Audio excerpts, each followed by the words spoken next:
there, folks, and welcome back to another episode of Friday Night Spotlight, brought to you by 911 Air Repair, your local air conditioning experts specializing in maintenance, repair, and new installations.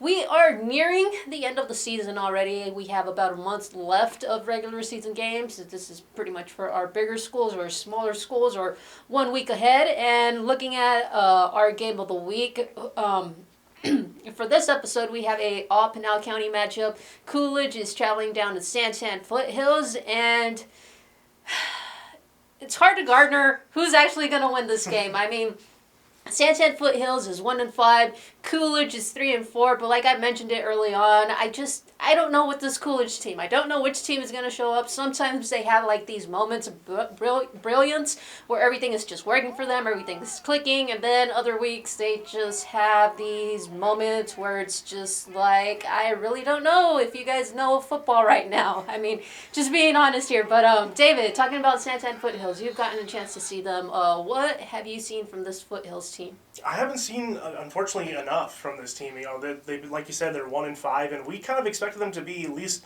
not in this point in the season being only with one win. And I mean, the win came from came up north in Flagstaff when they were playing up there. And you know, this team's just kind of not been able to be consistently good and have like consistent performances throughout the year. Quarterback Dalton Norman is still very young, but he's done okay, but he could be doing a lot better.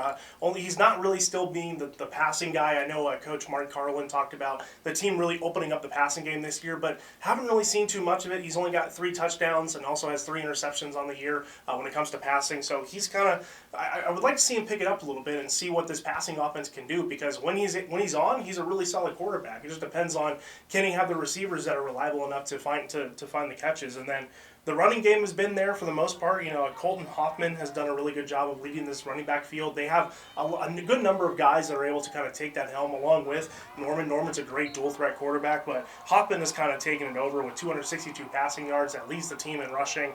This team has just not been able to find their groove and find what's clicking for them. And I think just it's just a credit to them being a very young squad and still trying to finding themselves and finding their abilities and what they can do. So it really is a bad toss-up on this one of who's really going to win. I'm covering it, so luckily I don't have to pick one, so I'm super happy about that. But I'm just expecting a really good performance from 2 teams that are desperate for wins, and I think they'll do about anything to get that. Now, going back to Coolidge, got to highlight their defense here. I think the defense is going to be the key here for Coolidge to keep them in the game, because their offense has struggled. Like Devin mentioned, consistency with San Tan Foothills, that's been the same issue for Coolidge. But defensively, they are led by Maurice Glass with 77 tackles. Andre Dukes has been phenomenal, 54 total tackles, 11 for a loss. He leads the team in sacks with 6 for 31 yards. The team as a whole has 8 interceptions, 6 fumble recoveries. This is going to be key to just try to force San Tan Foothills into making those mistakes and getting those turnovers. And then hopefully, you know, the offense can capitalize on those mistakes. Looking at the offense, quarterback Gavin Gunter, 650 passing yards, but he does have more interceptions than touchdowns. Their running game, I've mentioned him a lot so far this season. Javonte Wall, still really solid for them, 621 yards, rushing yards, 5 touchdowns. Glass also getting it done with 368 rushing yards, 7 touchdowns. And then Wanya Brookshire has kind of been an additional bright spot for them. You know, when Gunter isn't really on his A game at quarterback, Brookshire has been able to step up and try to make some plays for them. And on the opposite end, he's the go-to guy for Gunter with 374 receiving yards, 3 touchdowns. I'm going to give Coolidge the upper hand here. I think, you know, like I mentioned it, the defense is going to keep them in the game. And I think offense will have just enough to make it through and get them the win. Transitioning over, we are back to our regularly scheduled programming. We are giving you guys our additional games to watch. David, what do you have your eye on this week? My eye is on the 2A level with Santa Cruz going up against San Tan Charter. Now, this is a really intriguing game because this kind of decides the division. These 2 teams are right at the top of it. They're both done really well so far. And another aspect of this game has to come from a team that's not even involved in this contest. It's the effects of Sequoia Pathway canceling their season this year, because San Tan Charter was supposed to play the Pumas last week, didn't get to do that now. They win by forfeit, and they don't have to play. So they get a makeshift bye week through there. So they're coming into this game relatively fresh. It really is always that question of, do you come off a relative bye week fresh, or do you come off it a little bit rusty when it comes to not being in the groove week in and week out? And for Santa Cruz, it's going to be that question for them following this game because they were supposed to play Sequoia Pathway after this game. So it's going to be really interesting here. I mean, but on the offensive side, Nathan Harris has been an absolute baller this entire year.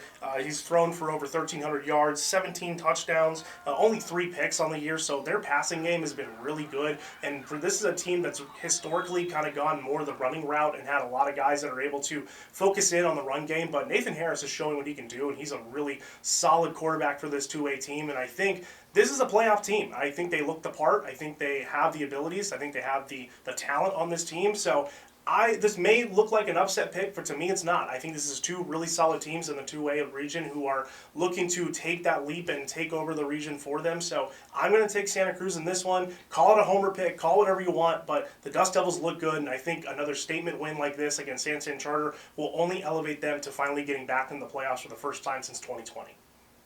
All right, and my game to watch, we're making a big jump going up to the 5A level. I'm talking about Maricopa. They're going to be hosting Nogales. David mentioned coming off a bye. Maricopa is doing that, and additionally, this is their fall break. This is their second week of fall break, so a lot of stuff going into this, not just the bye week. You got fall break, guys not really sticking to their usual routine of going to class and then going to practice and all that. So it's going to be interesting to see which Maricopa team comes out for this game. If they come out, rolling like they were prior to this, I think they have a chance of winning this game. Nogales is winless right now. They are 0-5. And looking at Maricopa, I've talked about their offense all season long. Offense is going to be key again. They are led by sophomore quarterback in Jose Cardona Jr. I've mentioned also, they got to find a little more balance with their running game, and it seems like they're starting to do that. Besides Jonathan Dempich, other guys starting to run the ball a bit include Caleb Johnson, 115 rushing yards, 1 touchdown, and then just Cardona himself. He's getting a little more settled in at quarterback. Usually his go-to guys are Deion McCain and Jackson Hacker. Right now, he's also focusing on Isaac Lopez and Caden Oslier. So big game here for Maricopa, just kind of to determine what kind of team they want to be in the second half of the season. Like I mentioned got to keep going back. You guys got to keep up with our previous episodes if you haven't. I mentioned, Maricopa has the potential to go 5-5 this season. I still think that is possible, and this is one of those games that they have to win in order to accomplish that. Real quickly, we are going to throw up our picks for the week. We have, I believe, 4 teams on a bye this week, so kind of slim pickings right here, but still, we have pretty much a whole second half of the season to go. Like I mentioned, 1 more month.